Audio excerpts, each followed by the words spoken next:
just a day after a pro-China leader took oath as the president of Maldives, he has formally asked the Indian government to withdraw its military from the island nation. The decision comes after the newly elected Maldives President Mohammed Muizzu met with the Union Minister Kiren Rijiju, who had gone there to attend the president's oath-taking ceremony. Now, during his entire election campaign as well, he repeatedly pointed out at the Indian troops' withdrawal, citing the need to protect the nation's sovereignty and remain free of the foreign military presence.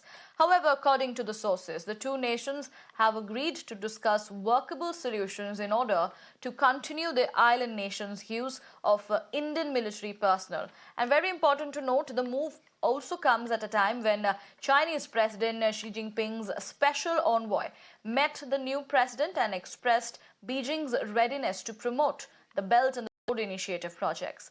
Now, Maldives is one of India's key maritime neighbors in the Indian Ocean region, and the overall bilateral ties, including the areas of defense and security, have been on an upward trajectory under the previous president, who was in fact considered pro-Indian. Shivani, my colleague, is joining us live on the broadcast with more details on this. Shivani, an important development coming in just a day after a pro-Chinese leader took oath as president of Maldives. He has formally asked the Indian government to withdraw its military from the island nation. What does this mean for India?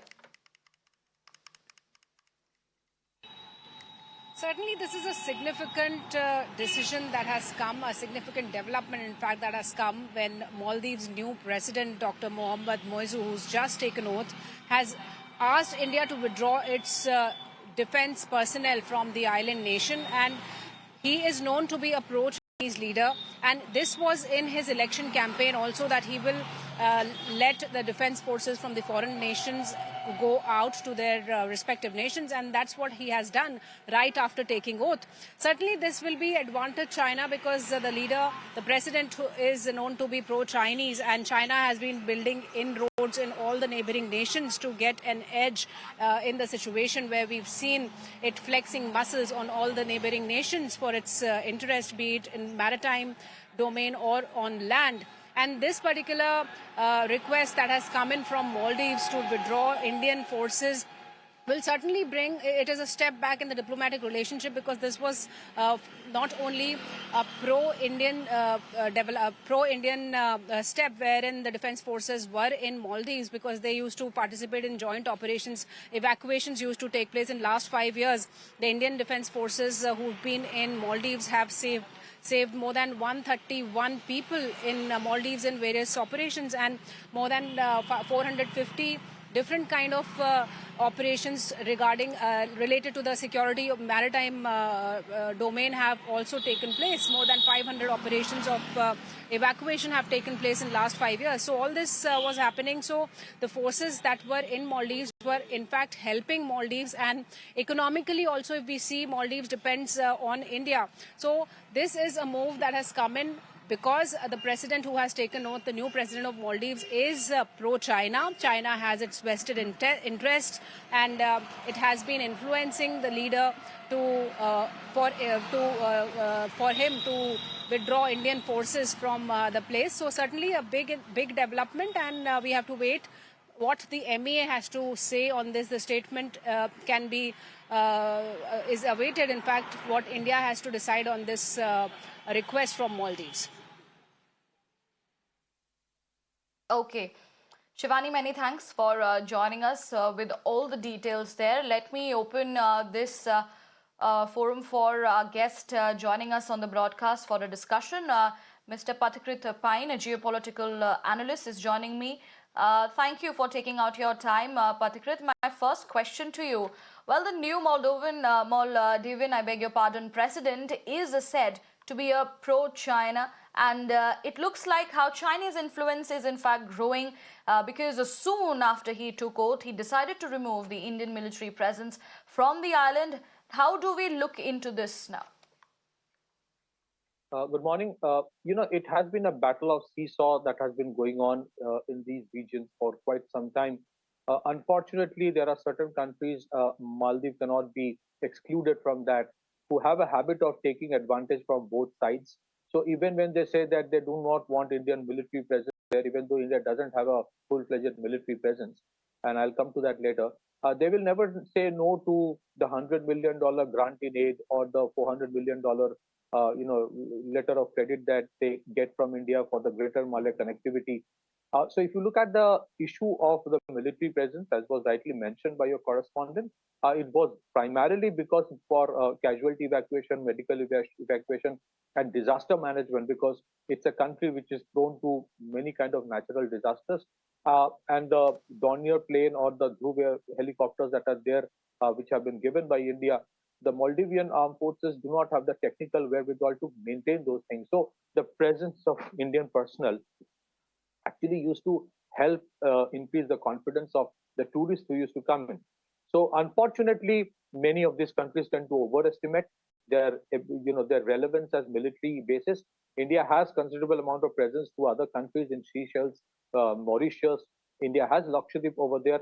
So it was not basically for a military issue at all. It was purely because the Chinese are pressurizing Maldivian this new regime, and I'm sure there is some kind of a secret deal. So under the Belt and Road Initiative, China has been doing these things with many other countries. We have seen what they have done with Nepal. We have seen what they did with Sri Lanka. We have seen what they're doing with Pakistan. The dead threat diplomacy, pressurizing, having these confidential deals, no open engagements, no transparent deals for public scrutiny. This has been going on. And let me tell you the reason why they keep on doing this with India, but they don't try to do it with a country like China, is because they think, and I'm sure about it, that India is not a vindictive country. India will not take revenge. Whereas they fear that if they take a stand against China, there can be retribution. And that is why you see these countries behave in a particular manner.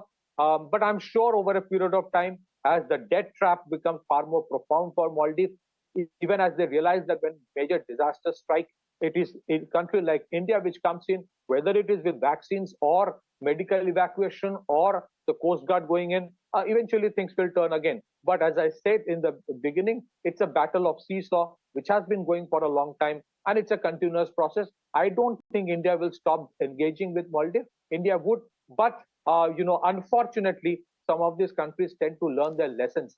They have been doing it for far too long.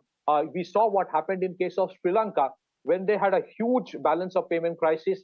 The economy was on the verge of collapse. Their best friend China did not come to help them. The Chinese did not even give them aid or restructure the loans. It was India which was battling with its own COVID and post-COVID economic challenges, which went ahead to give $4 billion worth of medical equipment, medicines, wheat, petroleum, everything went from India.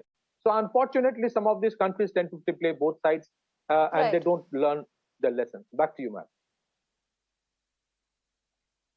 Absolutely. Also, what goes next for India and Maldives ties? As we know how Maldives is one of India's key maritime neighbors in the Indian Ocean region, and also the overall bilateral ties, including in the areas of defense and security, have been on an upward trajectory under the previous president.